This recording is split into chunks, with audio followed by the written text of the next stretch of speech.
Hello everyone, welcome back to Answerkaari. आज हम start करेंगे अवधी भाषा। किस प्रकार संत साहित्य में अवधी भाषा ने महत्वपूर्ण योगदान निभाया तथा हमें अवधी शब्द का प्रयोग भाषा के रूप में कहाँ से आरंभ होता हुआ दिखाई पड़ता है। जब हम देखते हैं, सर्वप्रथम अमीर खुसरो ने अपनी खालिक बारी में अवधी भाषा का प्रयोग किया है, जहां उन्होंने अन्य भारतीय भाषाओं के साथ साथ अवधी भाषा का भी वर्णन किया है। उसी के साथ साथ जब हम दूसरा प्राचीन उदाहरण देखते हैं तो दामोदर पंडित रचित उक्ति व्यक्ति प्रकलन में हमें यह अनुमान किया जाता है, जो कि 1154 ईस्वी के आसपास की रचना है, कि भाषा सन अवधि रही होगी। लेकिन डॉक्टर सुनीति कुमार चटर्जी के ने इसकी भाषा को कसौली या पूर्ण हिंदी की संज्ञा दी है, पर यह अवधि का बोलचाली का रूप ही रही होगी, जबकि राउरबेला की भाषा साहित्यिक अवधि के रूप में प्रस्तुत की गई है उस समय में। इसे यह तो निश्चित है कि जब हम पूर्ण रूप से अवधि का प्रथम उदाहरण देखते हैं तो मौलाना दाऊद कृत चंद्रयान ही ऐसी प्रथम रचना है जो अवधि में सर्वप्रथम रची गई थी। इसमें कोई संदेह नहीं है कि अवधि को काव्य भाषा के रूप में प्रतिनिधित्व करने वाले मौलाना दाऊद ही थे। उस समय पर संस्कृत की प्रयोग बहुत कम हो गया था तथा अपभ्रंश में तत्सम शब्दों का प्रयोग परहेज किया जाता था, जिस विषय में हम पहले ही डिस्कस कर चुके हैं। 13वीं 14वीं शताब्दी में तत्सम शब्दों का प्रयोग आरंभ फिर से होने लगा था, लेकिन बोलचाली की भाषा में तत्सम तद्भव शब्दों का ही प्रयोग किया जाता था। हम क्रिया रूप से प्रयोग के आधार पर हम कह सकते हैं कि चंद्रयान की भाषा अवधि है। क्रिया रूपों में जब हम देखते हैं अवही, चढ़ावही, बिहरही, खाए, कही, करही, सुरवही, अवही, भवही, इन सभी आदि क्रिया रूप को का प्रयोग जायसीकृत पद्मावत और तुलसीदास कृत रामचरितमानस में भी देखने के लिए मिलता है। चंद्रयान में पर्याप्त भूतकालीन क्रियाओं के रूप में भा, भाव, बुलाव, पढ़ावा, कढ़ा, चढ़ा, भाई, प्रगटी, दहीन, लिहीन, भयो, बैठा, खायो आदि भी पद्मावत और रामचरितमानस से मिलते हैं। इससे हम कह सकते हैं कि इनकी भाषा निसंदेह रूप से अवधि ही होगी।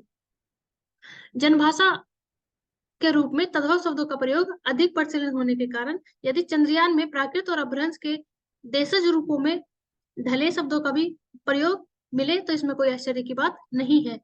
हमें ऐसे शब्द देखने के लिए मिलते हैं जो अवधि के पुराने रूप से घोतक है।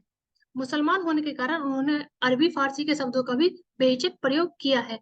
उस काल की बोलचाली की भाषा में मिले हुए शब्दों का प्रयोग किया गया है जो आज अपरिचित जैसे लगते हैं। जैसे ब्राह्मण के लिए पीर शब्द का प्रयोग किया गया है, तीसरे के लिए सोहम शब्द का प्रयोग किया गया है, कहा के लिए फारसी में व्योंत शब्द आदि शब्दों का प्रयोग किया गया है। उन्होंने अपने काव्य का संयोजन जैन काव्य चरित काव्य की कड़वक पद्धति के आधार पर किया है। कड़वक में 5-5 यमनों तथा अन्य एक धत्ता का प्रयोग किया जा सकता है। हम कह सकते हैं कि उसमें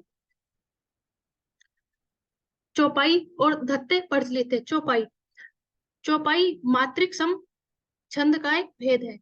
प्राकृत तथा उससे उत्पन्न भाषाओं की 16 मात्राओं के वर्णात्मक छंदों के आधार पर विकसित को हम चौपाई कहते हैं। मात्रिक जो नियमों की गिनती के आधार पर, मात्राओं की गिनती के आधार पर नियमबद्ध हो। वर्णात्मक जिसे किसी भी प्रकार की स्थिति और रस का प्रयोग हो सकता हो। उसी प्रकार छंद, जब हम छंदों की बात करते हैं तो मात्रा और वर्णों की संख्या के आधार पर किसी विन्यास का उत्पन्न करना, उसे हम छंद कहते हैं। छंद मुख्य रूप से 3 प्रकार के होते हैं। वर्णिक छंद जो वर्ण के आधार पर नियमित रूप से बंधित हो। मात्रिक छंद जो मात्राओं के आधार पर नियमित रूप से बंधित हो। मुक्त छंद जो कि वर्ण और मात्रा दोनों के नियमों से मुक्त हो, उन्हें हम मात्रिक छंद कहते हैं। इसी पद्धति का प्रयोग प्रथम रूप से हमें मौलाना दाऊद की चंद्रयान में देखने के लिए मिलता है।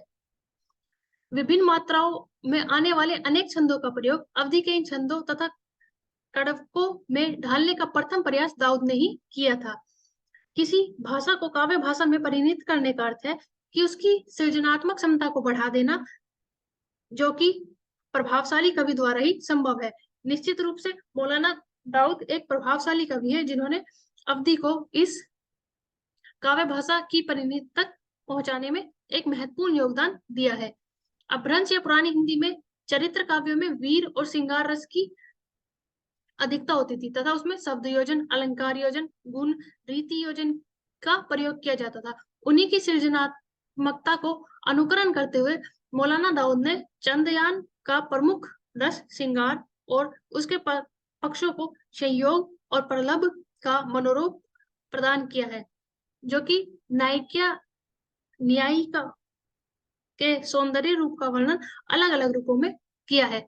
चंद्रयान चांद का नक्सिर सुंदर वर्णन काव्य को उत्कृष्ट का श्रेष्ठता का नमूना है। बोलचाल की सामान्य अवधि की ध्वन्यात्मक प्रभाव से संपन्न और सृजनात्मक की उच्चार पर पहुंचाने का प्रमाण निम्नलिखित पंक्तियों में दिया हुआ: हस, गवन, ठुमन, ठुमक, आवत, चमक, चमक, यनि, पाव, उचावे, झनक, झनक पो, धरती, धरा, चमक, चमक, जुग, सुगमत भरा। इसमें ध्वनियात्मकता जो कि हमें ठुमक, ठुमक, झनक, झनक, चमक, चमक या चमक, चमक, जुगन, सुमत भरा में देखने के लिए मिलती है। साथ साथ यमक अलंकार का भी बहुत ही सुंदर प्रयोग मिलता है।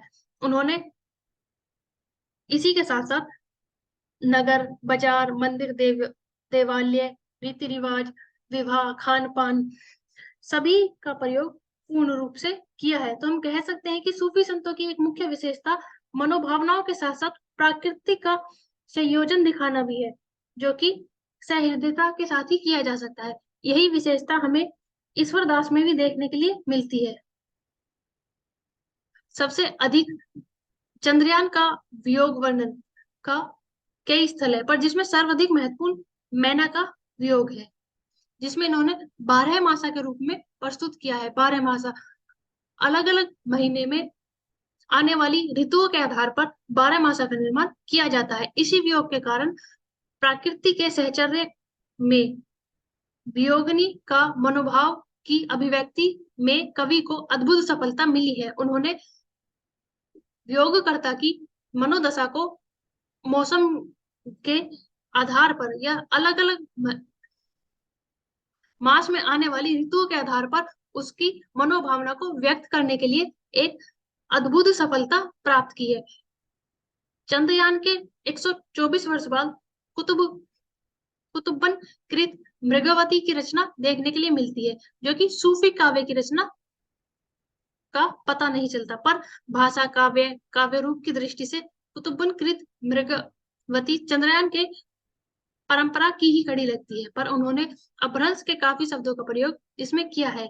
हम कह सकते हैं कि कुतुबन की भाषा विशेषता ठेठ अवधि का माधुर्य रूप थी। Thank you for watching. Like, share and subscribe to आंसरकारी।